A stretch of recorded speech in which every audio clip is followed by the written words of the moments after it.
Now, if what we saw yesterday as the Philadelphia 76ers were swept out of the playoffs by their arch rivals was indeed the end of this era of Sixers basketball, there's only one reasonable conclusion to draw. The process was a disaster. There were so many reasons.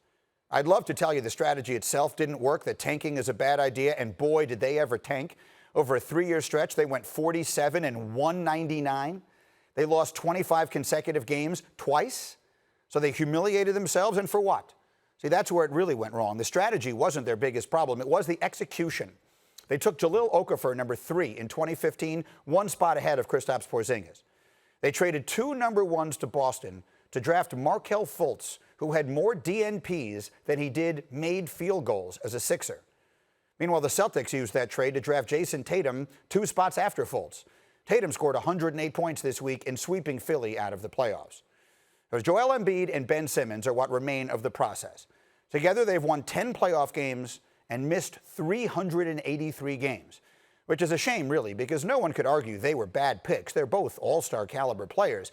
But between Embiid's health and Simmons' offensive limitations, it seems they may have gone about as far as they're ever going to. So maybe that's it.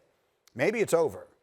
And if so, the moral of the story is this: the process was designed to revolutionize the sport. Instead, it became a cautionary tale that hopefully will keep any team from ever trying it again. That's what I think. Let me find out what Richard Jefferson thinks. RJ, how would you assess the state of the process after the Sixers get bounced out this quickly? Well, first of all, let me say this. That was well said. And there were multiple picks also in there when we talk about Noel, when we talk about multiple guys, Saric, that they also drafted that, are ultimately players, but it wasn't worth everything that they went through for multiple years.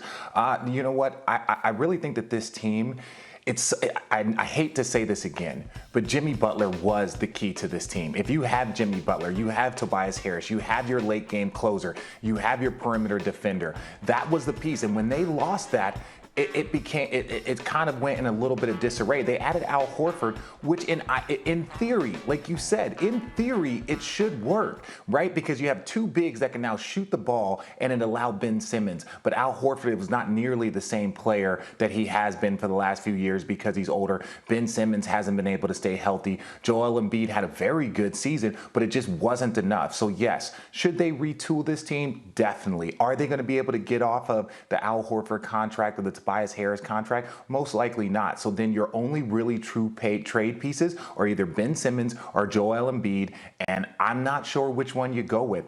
If you would have said a year and a half ago, it would have been Ben Simmons. Now, today, you're like, well, Ben Simmons is having trouble staying healthy. We're talking about knee, we're talking about back, we're talking about other issues. So, now it's a toss-up at which one you really want to build your team around. So Jalen, from the day we started this thing, has been saying he does not believe Embiid and Simmons will ever work. They just aren't players whose skills work together. I had Jackie Mack on earlier, and she said that if she were making the decision, she would change the coaching staff and see if a different coach can find a way to make it work together.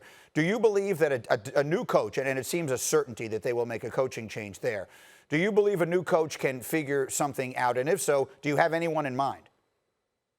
Well, look, I will say this. I think Brett Brown is a great coach in this league, and I think he should, if he is released, I think he should get another coaching opportunity because he's been a part of this crazy, crazy mess. That being said, you should give them one more year because you don't want to just give up on 2 25-year-old all-stars. You don't want to give up on that. So if you're like, hey, let's try a different voice.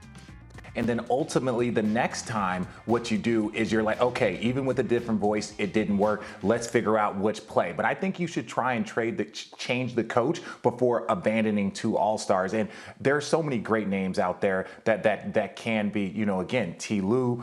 There's lots of other coaches, Jamal Mosley in Dallas, who's done a great job with that team there.